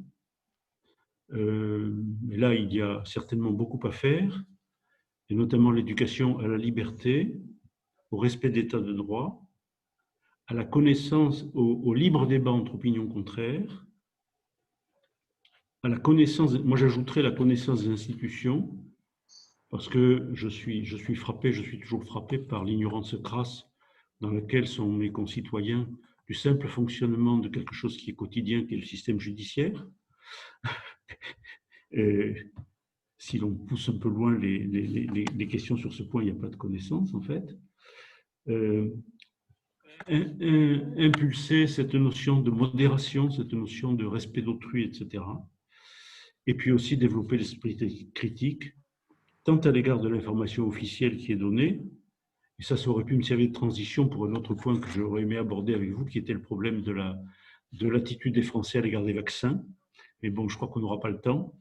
Et puis, bien entendu, développer l'esprit critique à l'égard des informations qui circulent sur les réseaux sociaux et qui sont celles-là les plus dangereuses. Moi, j'ai malheureusement une sœur qui passe son temps sur les réseaux sociaux et la dernière fois que j'ai parlé avec elle, je me suis mis en colère à la fin et je lui ai raccroché au nez, tellement ça me devenait insupportable de voir quelqu'un qu'on aime bien sortir des théories complotistes à dormir debout, enfin des choses que la moindre réflexion permet d'éliminer. Voilà. C'était le titre du Monde d'hier, comment combattre l'épidémie de complotisme. Voilà. Oui. L'épidémie est due au complotisme. C'est quelqu'un a volontairement libéré, parce qu'il est vrai, puisqu'on l'a appris récemment, mais on le savait de toute façon, en Russie, le dernier vaccin qui a été mis au point par une usine qui avait été mise en place pour préparer des attaques biologiques. Donc, il existe dans un certain nombre de pays des laboratoires qui travaillent pour créer et développer des cellules dommageables, disons, qui puissent créer dans d'autres pays des catastrophes biologiques. Donc, ça existe. Mais alors, de là à nourrir une théorie complotiste là-dessus, bon, alors que bon. Voilà ce que alors je trouve ça intéressant. Il y avait aussi bon, j'avais deux autres dossiers, mais bon, on ne peut pas en parler parce qu'il est vraiment trop tard là, maintenant et je ne veux pas vous retenir plus longtemps. Quelque chose sur le vaccin, le refus par la majorité des Français actuellement d'envisager de se faire vacciner. Alors, il y a différentes choses à la base de ça. Mais en fait, moi, personnellement, ce que je vois, c'est que le vaccin est une nécessité au plan social. Mais au plan individuel, c'est vrai que si l'on a la malchance d'être le 100 millième cas dans lequel le vaccin a des effets délétères extrêmement dangereux, mais pour soi, c'est à 100%. Donc, c'est vrai qu'il y a une sorte de comportement citoyen à faire adopter en disant individuellement, il y a un risque, mais ce risque, certes, il est majeur, mais il se produit très rarement. Et puis, il y a en face de ça un avantage social colossal qui est l'avantage de la guérison. Et de protéger les autres. Chez les autres, bien sûr, mais qui a permis d'éradiquer un certain nombre de maladies ou de sauver une grande majorité de population des conséquences de maladies. Rappelez-vous la poliomyélite, rappelez-vous les épidémies de variole, rappelez-vous la tuberculose au siècle dernier et les hécatombes qu'elle provoquait. Enfin, je ne suis pas médecin, mais j'ai quelques éléments. Voilà. Enfin, bon, il y avait des tas de choses à dire. Et puis le dernier point, allez, je m'arrête après. J'avais vu des critiques dans la presse sur le fonctionnement du comité interministériel. Vous savez, voilà. Comité de guerre, là. Le comité de, je ne sais plus comment il s'appelle, là. J'ai ça quelque part dans mes notes. Bon, et alors, le reproche qui est fait, et qui est assez curieux d'ailleurs, le comité de défense, hein, Ouais, c'est ça. c'est que dans la mesure où ce comité se coule dans les dispositions applicables au comité de défense, il se trouve soumis au secret défense. Ce qui, à mon sens, dans une situation sanitaire et strictement sanitaire, certes, il y a un problème qui impose à nos gouvernants de veiller autant que faire se peut à l'intégrité de la population. Mais pour autant, les informations qui sont débattues là-dedans sont des informations sur lesquelles la plus grande transparence est due aux citoyens, me semble-t-il. Et là, effectivement, il y a sur ce point un certain défaut qui est partiellement compensé par les points de presse qui sont régulièrement tenus par le ministre de la Santé ou le directeur général de la Santé, qui donnent des éléments d'information. On trouve sur Internet, quand on les cherche, toutes les informations souhaitables sur l'état de l'épidémie, etc. On peut déplorer quelquefois, enfin moi je le déplore personnellement, que ça n'aille pas que ça ne descende pas dans des détails plus fins, puisque les informations sont données par département, alors que la toxicité, si j'ose dire, du vaccin n'est pas la même dans des districts ruraux qu'elle ne l'est dans les métropoles. Mais en dehors de ça, je trouve qu'il y a une information qui est donnée, qui est diffusée, qui est largement utile. Alors, effectivement, un conseiller national de défense qui a traité des problèmes de terrorisme ou des menaces d'attaque de la part de pays tiers nécessite à l'évidence le secret défense le plus strict. À l'inverse, le secret me paraît beaucoup moins justifié dans une situation, quand il s'agit de répondre à une situation sanitaire difficile.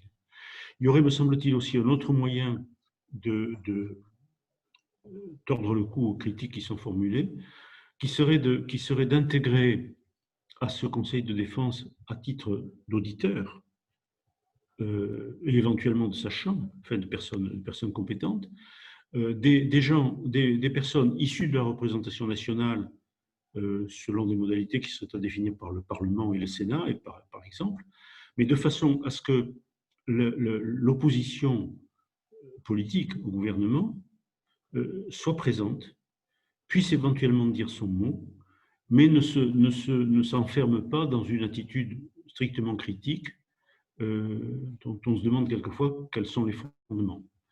Voilà ce que je voulais vous dire encore sur ce point, et je vous remercie de votre infinie patience.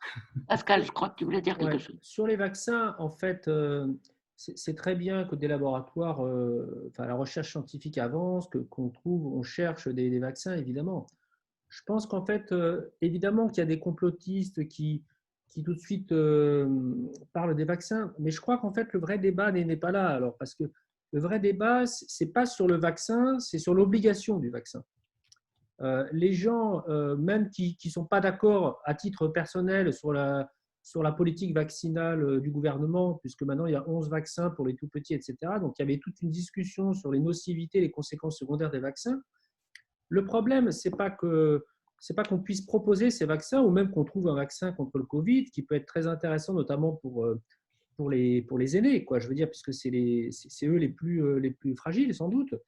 La question, c'est l'obligation du vaccin. Les gens revendiquent qu'ils soient libres de se vacciner ou de ne pas se vacciner. Et je pense que c'est là-dessus qu'il faut voir. En fait, je pense que ça fait partie. Voilà, toutes les questions en ce moment font partie autour de la liberté, finalement. Vous remarquez, on parle de la liberté d'expression, la liberté de caricaturer, la liberté de se vacciner ou de ne pas se vacciner, la liberté de pouvoir faire ce qu'on veut, même en période de confinement, pour aller se promener dans un bois, un parc ou une forêt, la liberté de faire ceci, faire cela. Le vaccin, c'est du même ordre, je pense. Je serais d'accord avec toi, Pascal, si cette liberté avait sa compensation.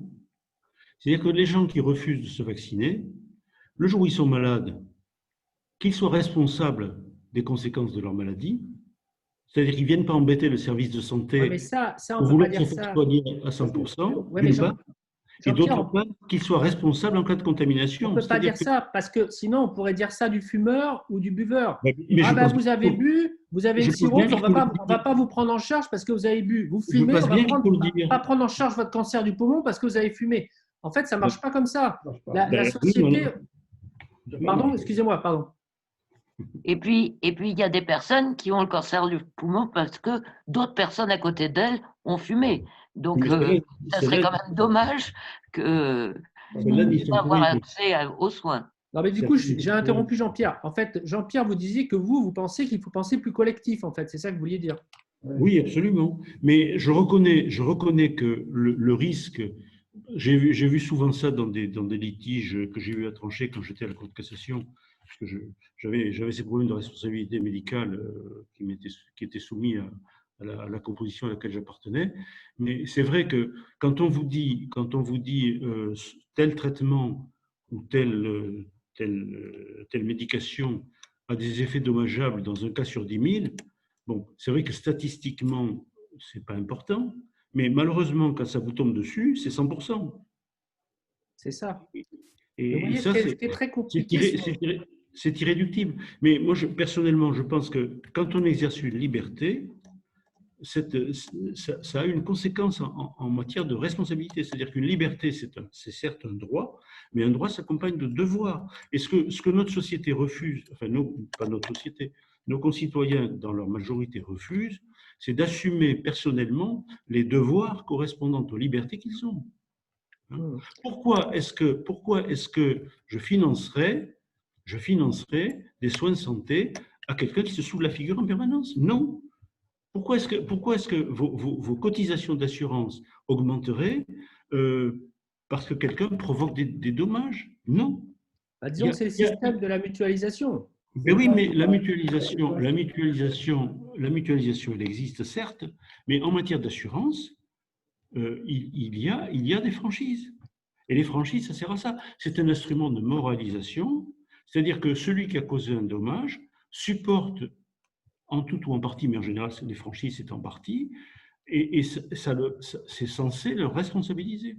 Alors, on peut responsabiliser les gens, mais après, le principe de la mutualisation, en fait, c'est le principe de la fraternité. Le principe de la fraternité, c'est le principe de faire attention aux plus faibles. Je suis d'accord. On tient toujours compte du plus petit, du plus faible, qui est le plus fragile. Et donc, évidemment, ça oblige tous les plus forts à tenir compte des plus petits, des plus faibles. Et c'est fatigant. Ça, c'est sûr. Non, ça, j'en suis entièrement d'accord. Mais vous voyez, parce que l'obligation, elle a aussi des conséquences. La liberté, elle implique la responsabilité. C'est un débat très intéressant, ça, c'est sûr.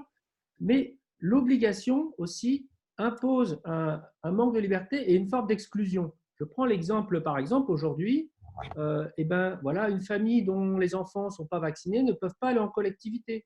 Donc, on n'a pas le droit de les accueillir en crèche, on n'a pas le droit de les accueillir dans les écoles, normalement.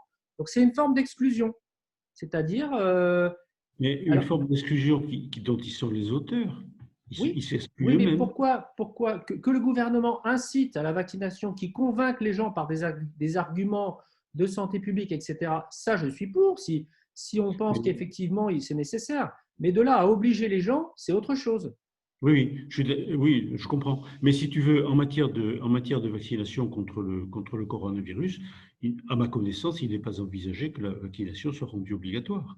Certains Ouais. le Moi, j'ai voudraient. déjà vu des pétitions circuler Oui. en prévention de ça, en disant, voilà, laissons vacciner ceux qui veulent se vacciner, mais pas d'obligation de ce vaccin. Il y a déjà des pétitions qui circulent parce que les gens, ils ont peur d'être obligés de ça, en fait. Parce Oui, qu'il y a déjà 11 vaccins obligatoires. oui, oui. Bon, je ne sais pas ce qu'en pense. J'aimerais avoir un avis médical là-dessus. Qu'en pensez-vous, Jocelyne? Ben, c'est-à-dire que, par exemple, je prends mon Oui, exemple personnel, je pense que vous êtes tous fait vacciner pour la grippe une fois ou deux, ou peut-être à chaque fois. chaque fois. Euh, je l'ai fait au moment où il y a eu cette grosse épidémie de grippe et j'ai été réellement très, très malade. Oui, Résultat, je reçois la possibilité de me faire vacciner gratuitement chaque hiver, je ne le fais plus. Donc, oui, c'est ma liberté. oui. Euh, C'est aussi ta malchance. c'est ma malchance, mais je dirais que je fais attention aux autres en ne soufflant pas ou en éternuant pas dans la figure des autres si j'ai la grippe. Mais bon, je touche du bois, je ne l'ai pas touché. Je ne l'ai pas eu, la grippe. Oui, Mais d'accord. n'empêche que, heureusement que j'ai cette liberté de refuser un vaccin qui me rend vraiment malade. Oui, non, mais ça, d'accord. Ça, moi, je ne conteste pas. Simplement, dans le cas de la pandémie qui nous occupe, je crois qu'il est avéré que si une forte proportion de la population n'est pas vaccinée, C'est ça. la pandémie va rebondir et va repartir. Parce Ouais. que apparemment l'immunisation conférée par les vaccins ou par une première infection n'est pas durable. Et donc, on risque d'avoir des rechutes permanentes. Et on voit quand même les séquelles, parce que moi, ce qui me frappe, ce sont les séquelles extrêmement lourdes que connaissent un nombre réduit de personnes, c'est vrai, mais quand même un nombre significatif de personnes qui ont des séquelles cardiaques, qui ont des séquelles neurologiques, qui peuvent avoir des séquelles, je crois, même cérébrales. C'est quand même. Enfin, j'aimerais savoir ce que Jocelyne en pense là. Voilà, Oui, Jocelyne non, voulait parler. Ouais. oui, deux remarques par rapport, et ça revient un peu à ce que Jean-Pierre a dit. D'abord, c'est vrai que les études, entre guillemets, sur les effets néfastes, entre guillemets, du vaccin, comme on fait les études sur 30 000 personnes, il faut bien se dire que si on vaccine des millions de personnes, on aura des incidents qu'on n'aura même pas pu prévoir lors des tests. Bon, c'est pour ça que, comme Oui, tu dis, on dira toujours qu'il y a un cas sur 20 000 ou 30 000. Ça, c'est inévitable. Et après, de par l'expérience moi, que j'ai eue des différentes vaccinations, moi, je crois qu'ils ne rendront pas le vaccin obligatoire pour la bonne raison, et ça, je crois, Jean-Pierre, il me contrariera pas, si le vaccin est obligatoire, tous les effets secondaires seront de la responsabilité de l'État et donc indemnisés par l'État. Alors qu'un vaccin qui est conseillé mais qui n'est pas rendu obligatoire, si vous avez un incident, vous vous retournez contre le médecin qui l'a fait et éventuellement le laboratoire. Donc ça, le vaccin obligatoire, j'y crois pas. Et le H1N1 n'avait pas été rendu obligatoire non plus. Les gens l'avaient fait. Donc, moi là-dessus, je n'ai pas trop de. Enfin, je ne pense pas que ça sera rendu obligatoire. Après, moi personnellement, c'est vrai que d'avoir fait un vaccin si vite et ainsi de suite, bon, après, on peut faire confiance à toutes les agences et quand l'agence du médicament français, européen et ainsi de suite auront dit qu'on peut commencer à vacciner, on peut quand même leur faire confiance, entre guillemets. Ce n'est pas des agences qui vont rendre leur avis sur des points litigieux. Mais c'était effectivement un des points aussi qui avait attiré mon attention, c'était la brièveté, enfin plutôt voilà. le raccourcissement des périodes. Alors, il y a un élément quand même qui est très important à la différence de ce qui s'était passé antérieurement, c'est les échanges d'informations qui ont été donnés, que se sont donnés les praticiens au fur et à mesure de leur meilleure connaissance du virus. Enfin, j'ai eu l'impression. Oui, et puis c'est ça, Olivier, s'il a suivi un peu la chose, il pourra peut-être dire si je dis pas de bêtises, mais c'est surtout que c'est un tout nouveau vaccin. C'est pas du tout avant, on prenait l'agent qu'on inactivait et ainsi de suite. Là, on passe par un ARN messager. Donc, c'est entre guillemets la première fois qu'on va injecter des ARN.